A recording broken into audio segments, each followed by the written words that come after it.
Good morning, ladies and gentlemen. I'm making this statement to correct some misleading statements which were made last week and give the Kenyans the big picture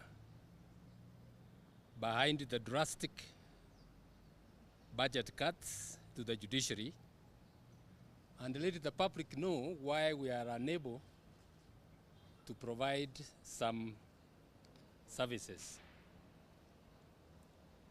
Let me begin by thanking the Kenyans and many others who have spoken in support of our case with regard to these budget cuts.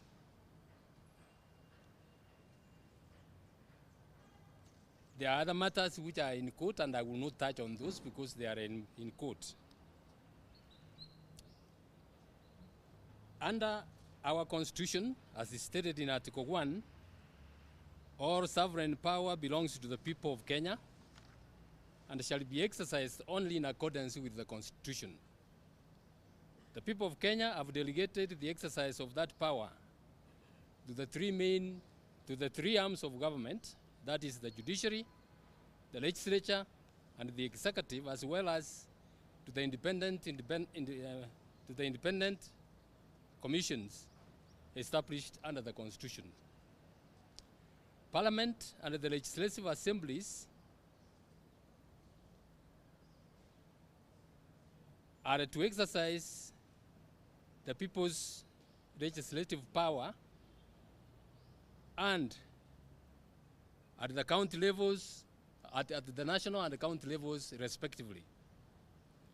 The people's executive power is to be exercised by the national executive at the national level and the executive structures at the county levels.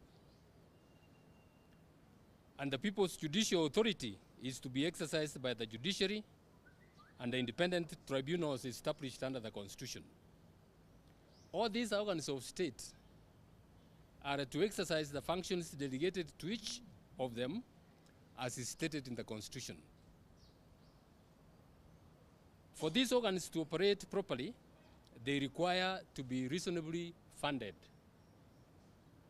Article 95(4)(b) of the Constitution bestows upon the National Assembly authority to appropriate funds for expenditure by the national government and other national state organs.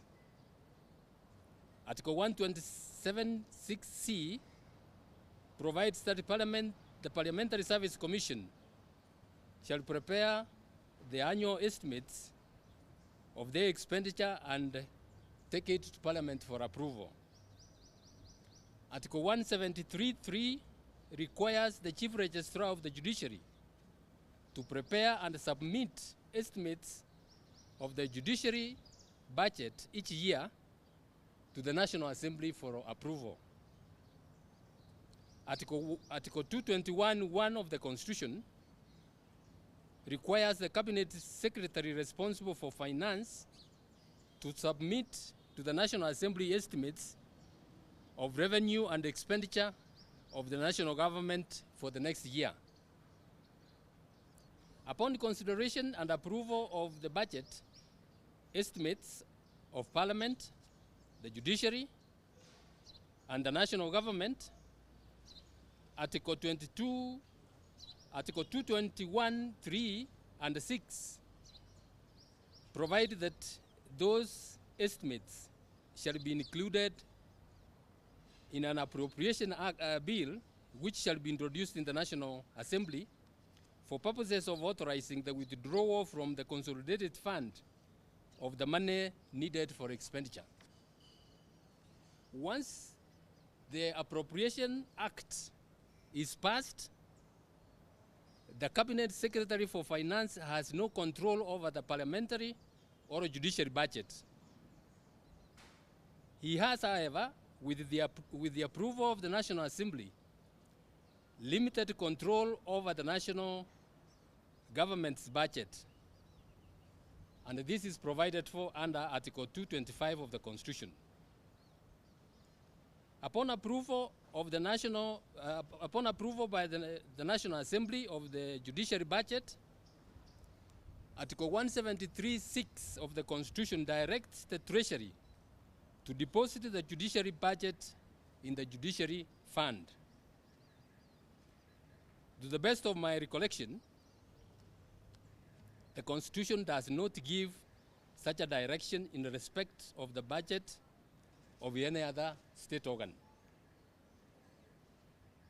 To that extent, the Constitution accords the judiciary special treatment.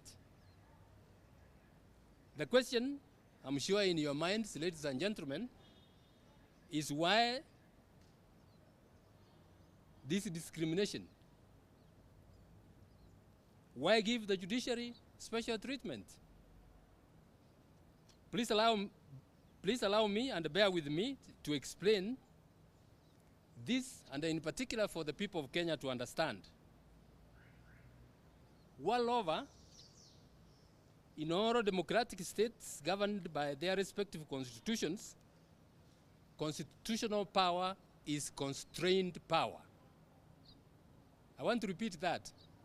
Constitutional power is constrained power. What that means, fellow Kenyans, is that no single arm of government is authorized to exercise all the sovereign power of the people.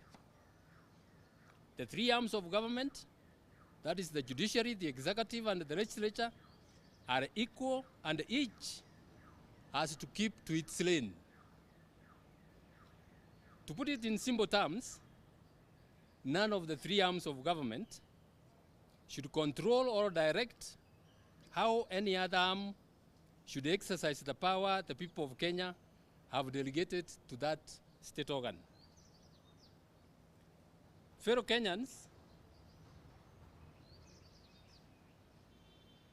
that's what you hear lawyers calling the doctrine of separation of powers. Under our Constitution, as is the case with with constitutions of other democratic states, it is the judiciary which has been given the power to ensure that each arm of government keeps to its lane. Each arm of government exercises only the powers delegated to it. It follows, therefore, that if Parliament passes any law that violates the Constitution, anybody can go to court and get an order declaring that law unconstitutional. If, for example, our president were to do something the Constitution does not authorize him to do, anybody can go to court and get an order telling him, our dear president, we love and respect you, but the Constitution does not give you power to do what you have done. Fellow Kenyans, what I'm saying in simple terms is that everybody is subject to the law. Is subject to the law. Fellow Kenyans, we are human beings. Not many of us would like to be told that they are wrong. You don't expect a government official to be happy when told that he has corruptly taken government resources. Do you? So, fellow Kenyans, in some decisions the judiciary makes, it is bound to clash with some officials in other arms of government. It is for this reason, to avoid those officials in other arms of government crippling the operations of the judiciary by starving it of funds, that our Constitution established the Judiciary Fund under Article 173 of the Constitution and directs the Treasury to deposit the Judiciary Fund in the Judiciary Fund account. But that's not what the Treasury is doing.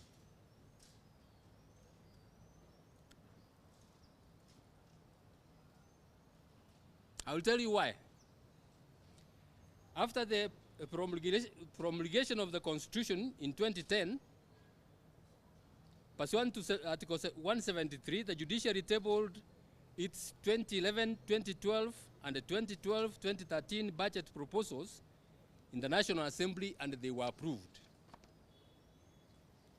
It is important to note that in the year 2013-2014, the National Assembly allocated the judiciary 17.827 billion shillings, representing 0.99 of the national budget, the highest budget allocation that the judiciary has ever received.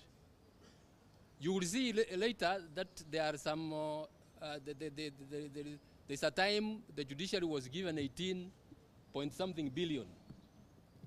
But I'm saying this one was the highest because in relation to the budget of that year, that was the highest.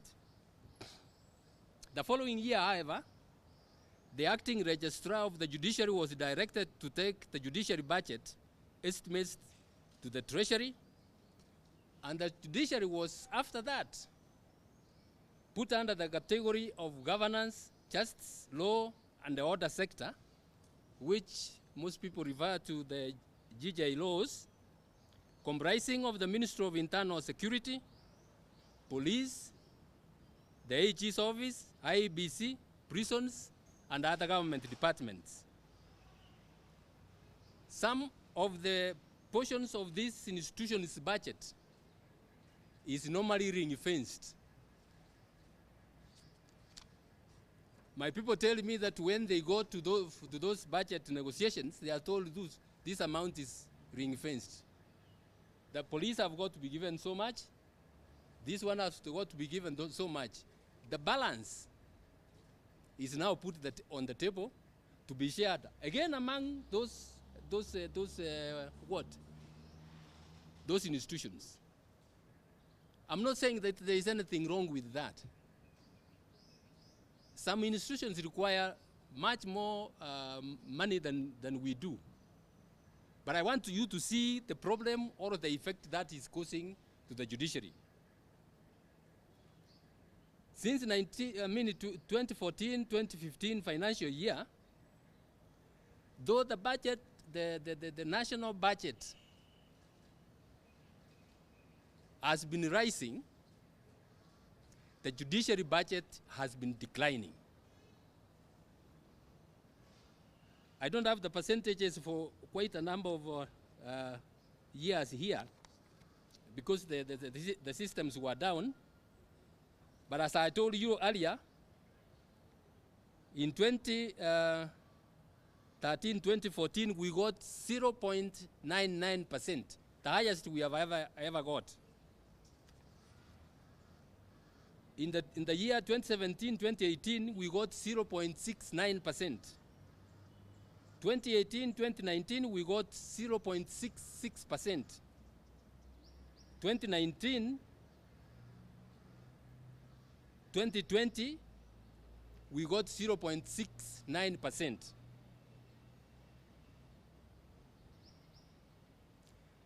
Now, as the judiciary budget is dwindling, the judiciary workload is rising tremendously.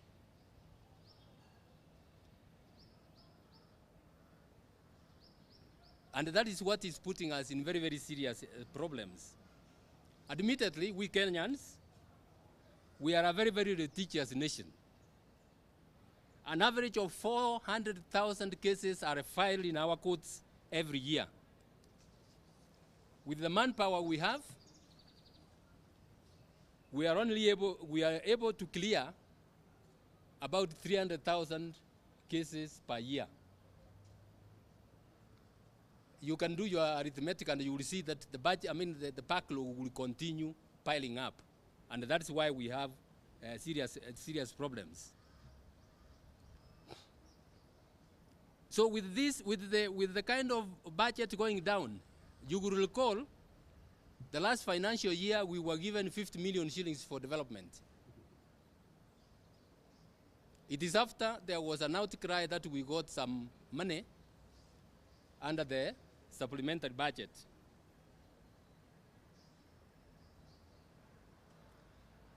As if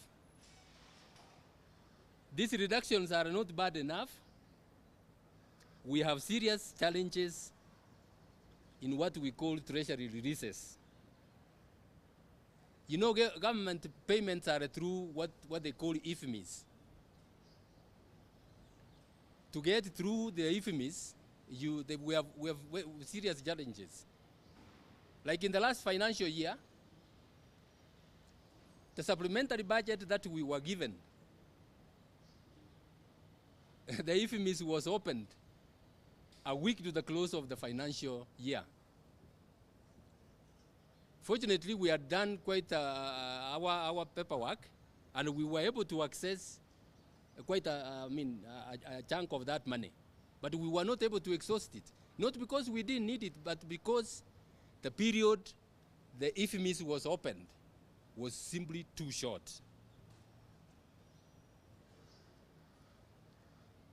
After a long struggle, we have now got the Judiciary Fund regulations passed by Parliament, and now the Judiciary Fund is fully operational. Last week, the Judicial Service Commission, as required by the Judiciary Fund regulations, authorized the judiciary to open a Judiciary Fund account at Central Bank, and that should be done today or tomorrow. I am appealing that from tomorrow, let whatever the Treasury wants to give us be deposited into that account, so that we are able to manage our affairs as the Constitution requires us to manage. I have now instructed the Chief Registrar of the Judiciary, starting from this next year's budget, not to take our budget estimates to the Treasury. The Constitution requires that our budget estimates be taken to Parliament, to the National Assembly, sorry. The National Assembly, when it was allowed to deal with that, it gave us reasonable amounts of money. And from the National Assembly, I get very many MPs asking for quotes in various places of the country, and rightly so. So when we go to the National Assembly, we will tell them, look, we need so much money to build courts in such and such and such and such places. We can't build the courts all in one year. Give us money to build courts this year in such and such places. Give us money to build courts next year in such and such places. And let me tell you, and honorable Kenyans, the judiciary does not require a lot of money to build courts in many parts of the country.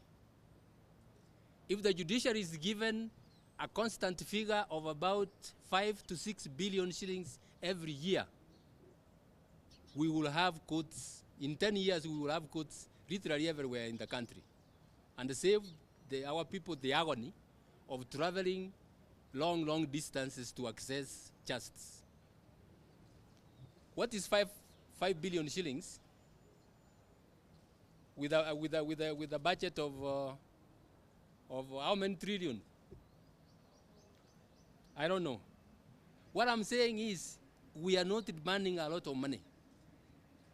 We are not asking to be given a budget equivalent, for example, to that of the Ministry of Health, because the Ministry of Health requires much more than that than we do.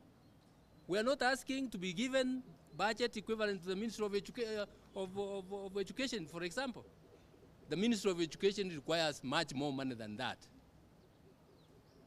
We just need to be given reasonable amount of money so that we are able to serve our people. As I said earlier, I'm making this statement to correct some misleading statements that were made last week by the Honorable Speaker of the National Assembly and Honorable Duare, that the judiciary budget has not been cut. I think they were misled. In his statement, Honorable Duare, I was surprised, is reported to have said that the judiciary budget has not been cut and that we are playing politics. I find that interesting. The judiciary doesn't play politics. And worst of all, we could not start playing, that game on a serious issue like this one. The truth of the matter is that the judiciary budget has been reduced drastically, and we have serious challenges. The budget we were given this year of about 18.857, more than a half of that goes to salaries. What remains is the development budget and the recurrent expenditure. The salaries, of course, they have not touched. But the current expenditure has been reduced by 2.9 billion shillings. That of ICT, and I mention this because of the critical aspect of ICT in the service delivery. We were given 400 million. These cuts have taken the whole of it. What that means, what these cuts mean, is that unless the cuts are reversed, we do not have money for fuel, for judges and even the treasury, the judiciary vehicles from next year. Operations of the mobile courts have been grounded to a halt. And let me tell you that those of you who don't know, there are some very, very inaccessible areas where wananchi find it extremely difficult to get to court. So we have been offering mobile service, mobile court service to those stations, but we can't now do that. The Court of Appeal makes circuits to Mombasa, Nakuru, Eldoret. Now that has been brought to a halt. The litigants in those areas, please don't expect the Court of Appeal to come there until we get budget. Nyeri, because of the numbers in the Court of Appeal, we are not able to get a full court. So we are also not going to sit in Nyeri. Case backlog reduction that we had started and was moving very well, especially those cases beyond 5 years, has come to a halt. Court annexed mediation, which we rolled countrywide, and which has helped Kenya to improve on its World Bank Ease of Doing Business Index, has come to a standstill. ICT, as I told you, they have taken the whole 100% of what was allocated to us. As a result, we are unable to pay even for Wi-Fi. This has thrown the plans we had put in place for harnessing technology in total disarray. The e-filing we had started cannot go on. Electronic revenue collection is going to be hampered. And we are sorry to report that the plans that we had finalized to automate the anti-corruption courts, to speed up the hearing of corruption cases in Milimani, has now fallen a cropper. Even more critically, you know, ladies and gentlemen, that our brothers and sisters in the diaspora are the highest foreign exchange earners for this country. I have met a few of them. One time I was invited to the US to see them, and because of their important contribution to this country, I went. They gave me harrowing experiences of what they are taken through in courts, just to delay their cases so that they get tired and they don't go on. So what we had planned is to have a virtual court. And I've even spoken to our embassies in UK and Washington. We were on top of things to set up virtual courts in those stations so that the Kenyans can give evidence from where they are in the US and the UK, and we hear their cases and finalize. That one, I'm afraid, has now been put to the backyard.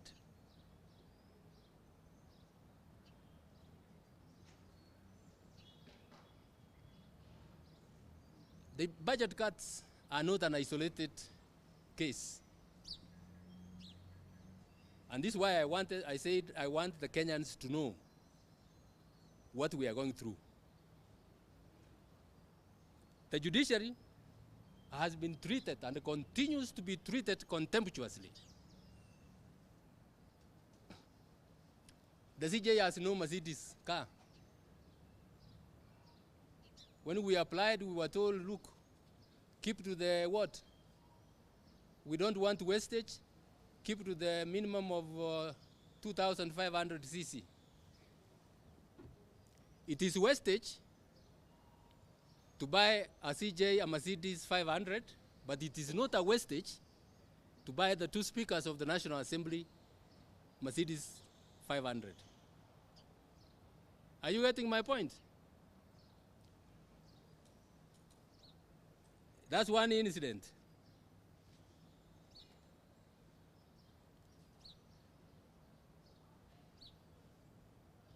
You, you read recently attempts to withdraw police traffic clearance for the CJ.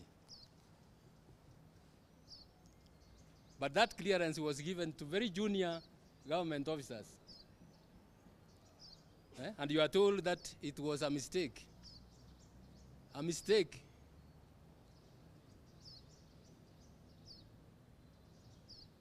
That's very interesting. The CJ is not accorded the respect due to his office in quite a number of state functions. CSS and PSS are cleared to enter State House before the CJ. The CJ has got to wait. The last Masuja day, the CJ was allowed to walk to the dais through a sidewalk. And the MC did not acknowledge his arrival, but he did it to other people.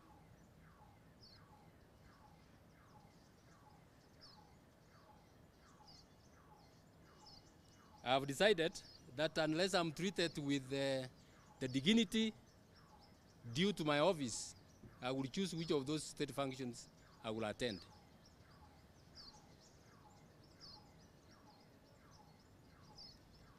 I'm told that the VIP lounge at the JKA on the ground floor is locked, is permanently locked. I'm told it is reserved for the DP. I doubt if the DP is even aware of that.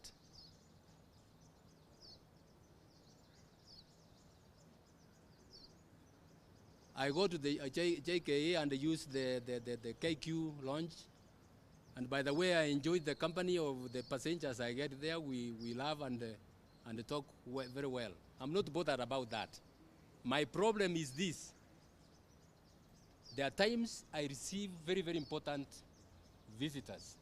I have received fellow chief justices coming to this country.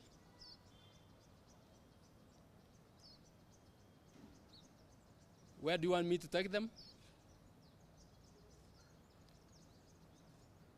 When I was flying, last year I was flying with one of the CJs who came at my request as an official, on official duty, and I had to go to the KQ lounge with him.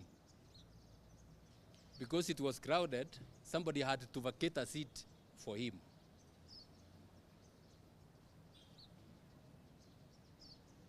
When I go to other countries, I'm treated very well, and I wonder what happens in my own country. CJs, and not only myself, CJs are treated in the same way. Here we have, a launch locked, and we are told, look, that one you can't access. I don't know whether we can spend so much money to build a launch, left it there locked for years on end.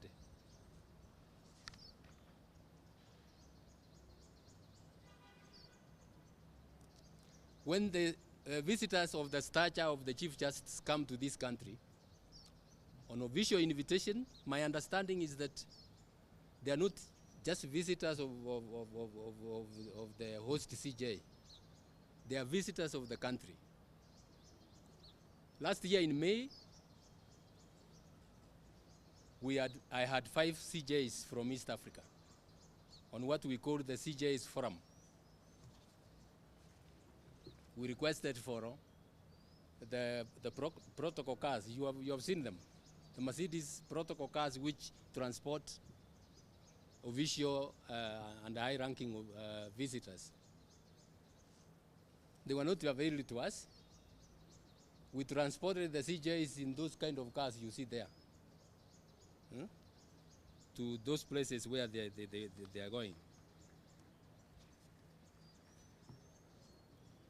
Literally every day, I receive letters written by, I believe, clerks in offices for the permanent secretary for the CS. That's how the CJ is treated. A clerk is the one who addresses the CJ. I read most of those letters.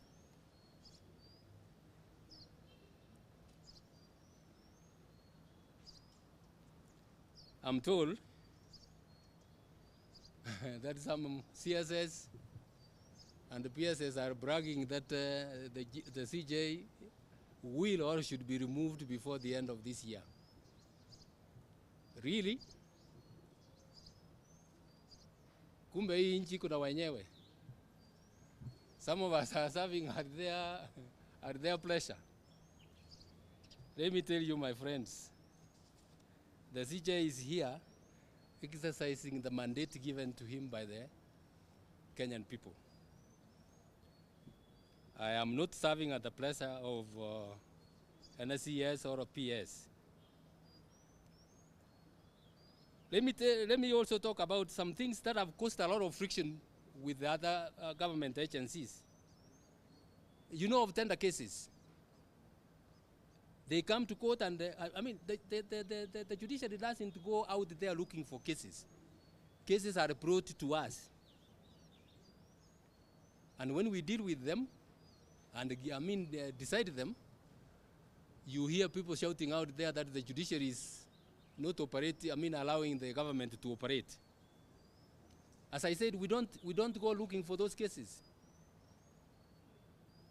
The people who are complaining out there, if you care to search, you will find that it is the CSS and the PSS and other senior government officers and their cronies who are behind those tenders. The president said sometimes back that the tenderpreneurs, most of them are in his office. But to be fair to the office of the president, those tenderpreneurs are everywhere, including even the public sector. These are the people who are trying to cripple the judiciary.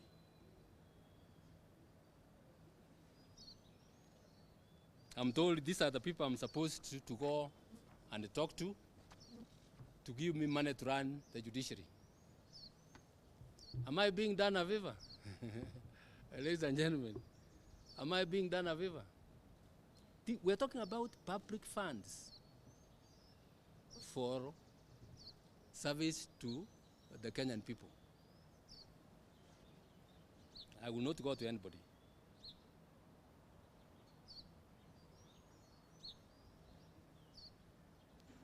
They are even bragging that they want again to have the judges and magistrates vetted. Very well. Let me tell you, we are not going to allow that to happen. It will only happen if it is countrywide. And it starts, because we have been vetted twice, let it start from the other arms of government before they come to the judiciary. We are tired of being the punching bag all the time. The judiciary is not interested and does not interfere with the affairs of other arms of government? Why are they interested and interfering with our affairs? You want me to tell you why?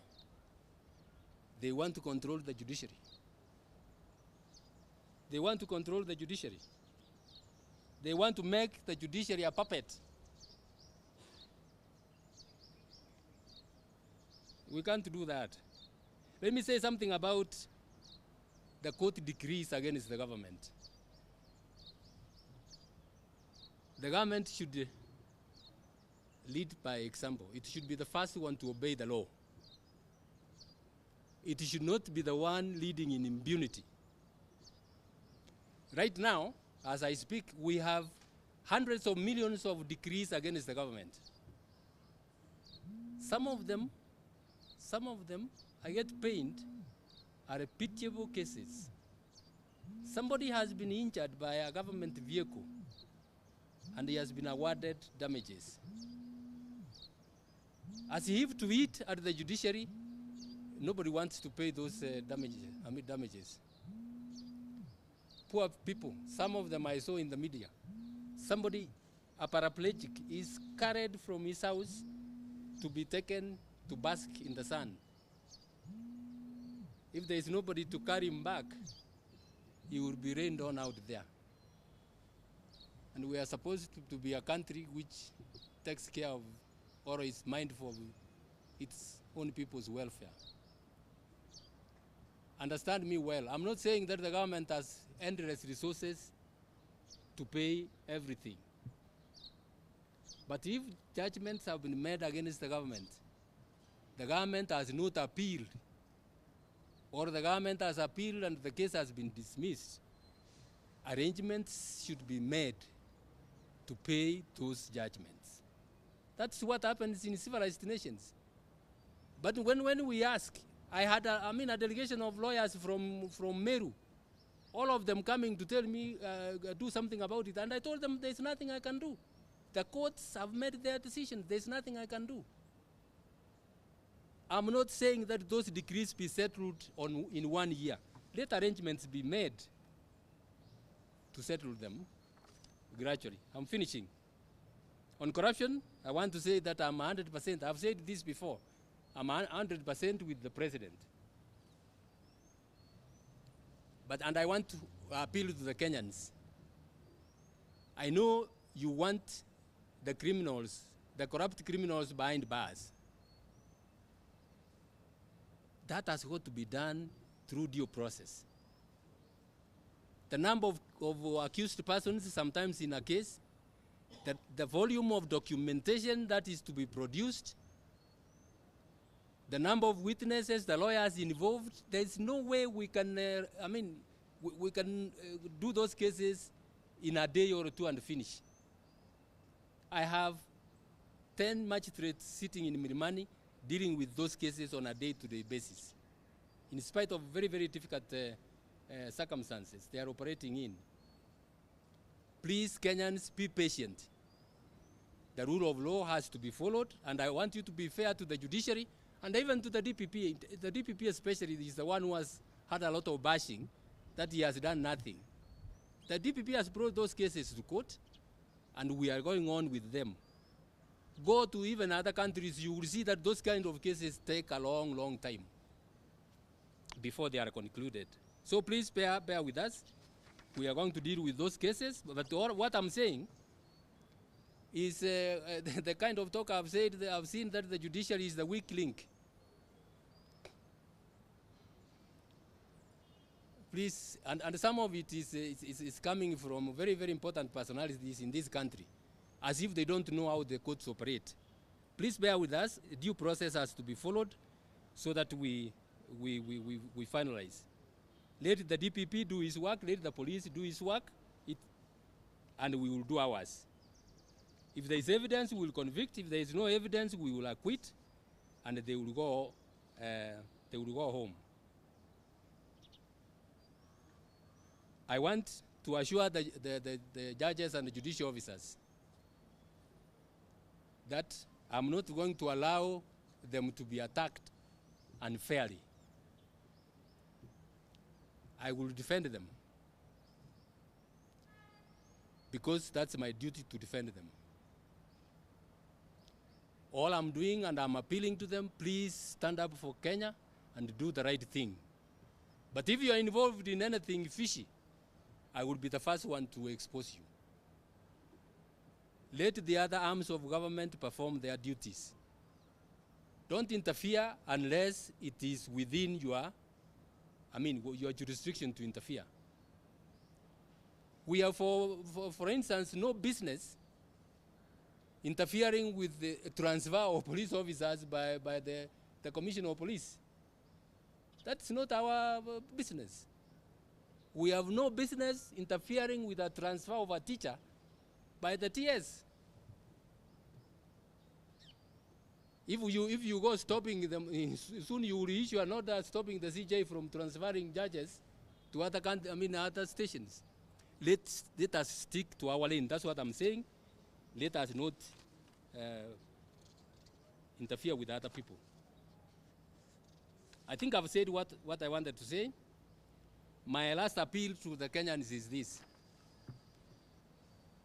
The judiciary is serving or is playing a very, very critical role in the economic and the political stability of this country. Don't allow a few people to cripple its operations. As I said from the beginning, I'm making this statement very conscious of the fact that our economy is not doing very well. Let the little there is be shared fairly, so that services can go on. You cannot say we are going to do this and grind the operations of the judiciary to a halt. I'm appealing to the members of the National Assembly to give us, as other nations do, a reasonable percentage of the national budget so that we are able to operate. Many countries give their judiciaries 2.5% of the national budget. What is 2.5% of how many trillions is the current budget? And we will operate. As I said, give us 5 billion shillings every year, we will build courts everywhere and serve the people comfortably.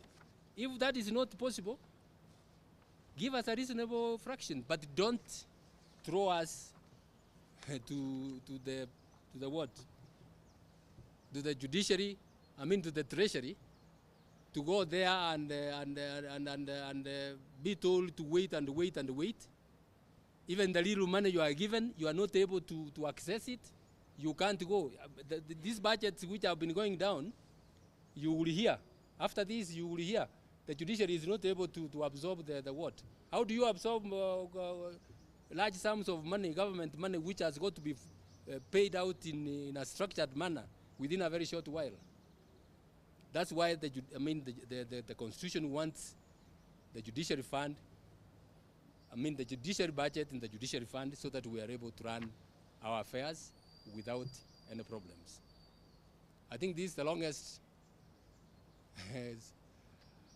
address I've given, and I want to thank you all for being patient, and I want to thank the Kenyans for being patient. After this, you are going to see a flurry of attacks against the CJ.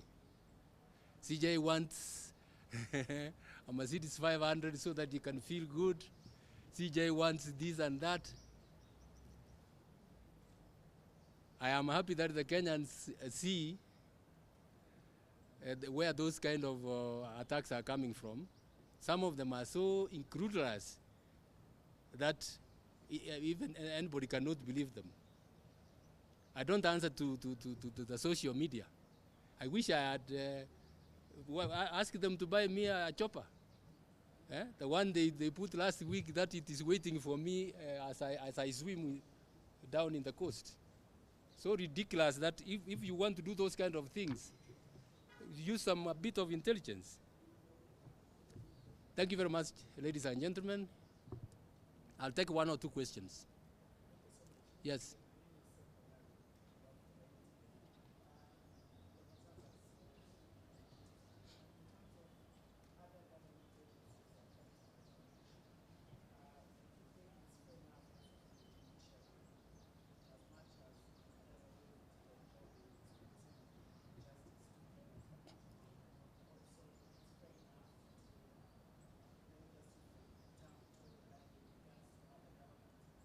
To? To Toda? Yeah.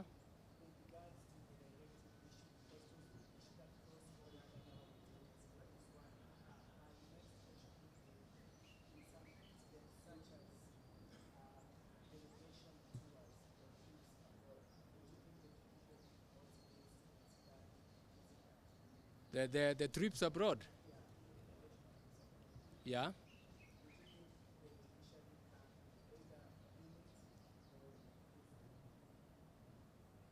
Yes. Uh, my friend, you know, we are operating as a country. We can't operate in a silo. There are official functions the judiciary and the judiciary staff have to attend. There are some people who have even said CJ has traveled here. They don't even know who is paying the fares for my travel to those countries. If you look at the travel vote of the judiciary, you will not even raise a question. It is very small. You have asked a very valid question.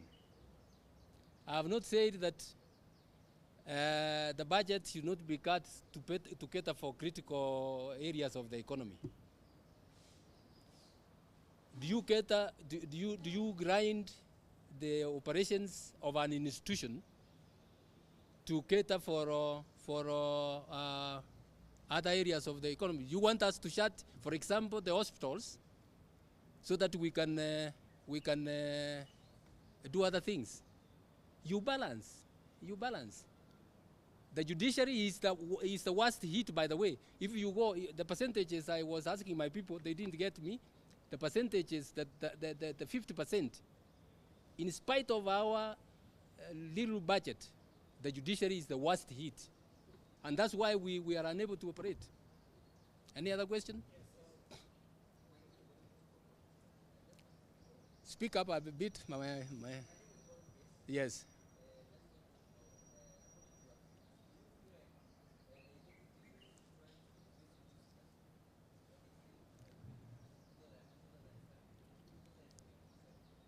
I don't know, and I have not said that, but I have given you what is happening in the judiciary.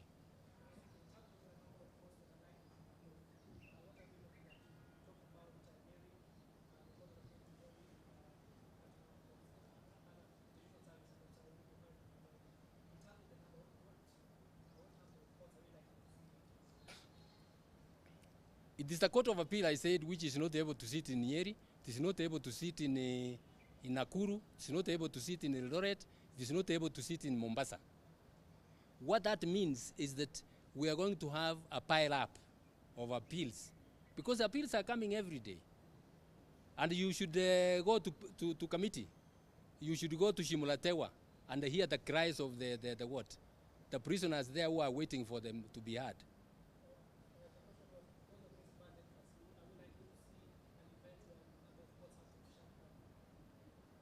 I've said we have already shut down the mobile courts. If they go on, I don't know. We could my people have not told me. We could easily. I told you from next month, unless something is done, we don't have fuel. We will not have fuel. So you might find that some judges are not able to come to court. But I'm asking them to sacrifice for Kenyans and pay from their pocket, hoping that we will get money and refund them. Yes.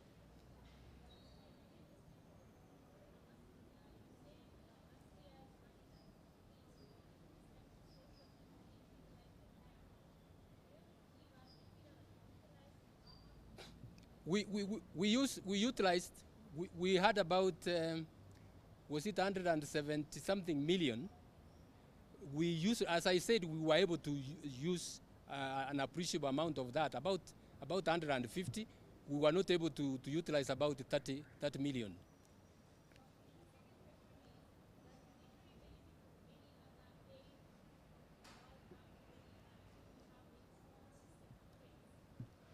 The aid from World Bank is factored in the judiciary, in the judiciary budget.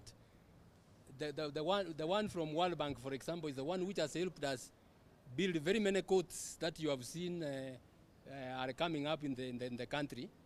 And that is a limited amount.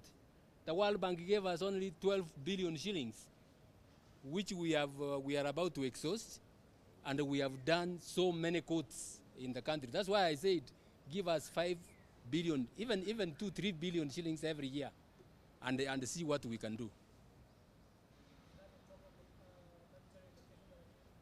No, it is part of the allocation allocated to the judiciary. Look at this building. Look at this building. You have reminded me. I want to appeal. In fact, I want to invite the members of parliament, especially Mr. Cheptum of the Parliamentary Justice and Legal Affairs Committee, to pay us a visit here and see the kind of offices we have here. Our washrooms are meters away compared with theirs. You have seen the building which is coming up, which is about to be completed. Give us some money. We also look like an institution of government. Yes.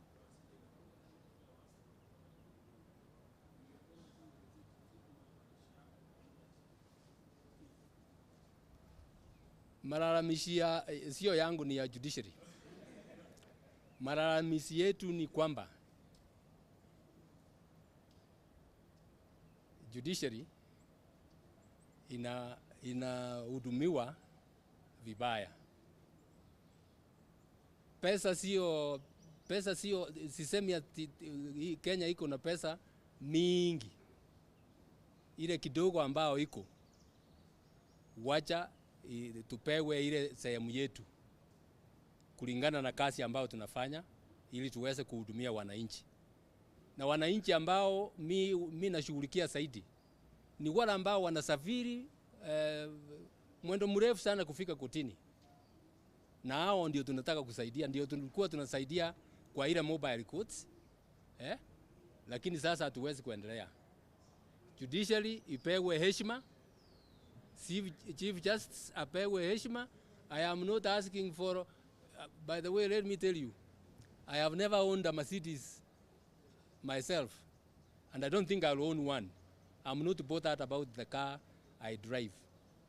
What I'm saying is, let the office of the Chief Justice iwe treated kama ofisi ya speaker, kama ofisi ya rais, because that's where it is. Tusije tukachukuliwe kama watoto wa kambo. Mnasema hivyo kwa Kiswahili? Mayatima? No. Mayatima ni tofauti. Illegitimate children. Yes. I think I've exhausted. Please. Yes.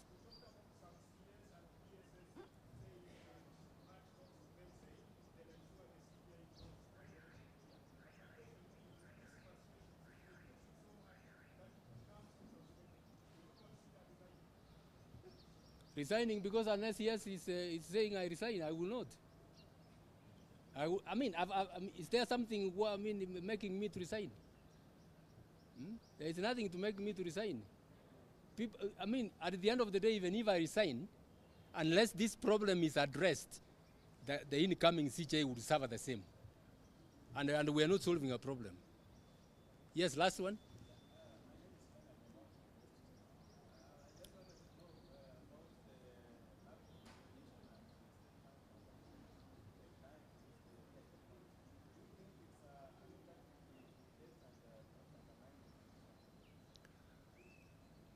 Ni ile kuwa treated kama Kiswahili mnaita nini? It is just, disregard, disrespect.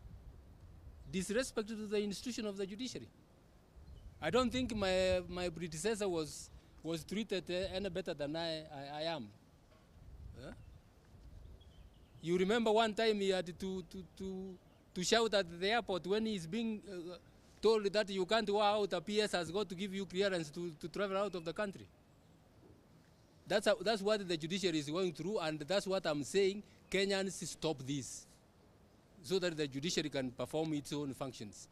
The judiciary, Kenyans require a brave and independent judiciary to tell those who are doing the wrong thing that they are doing the wrong thing. Thank you very much.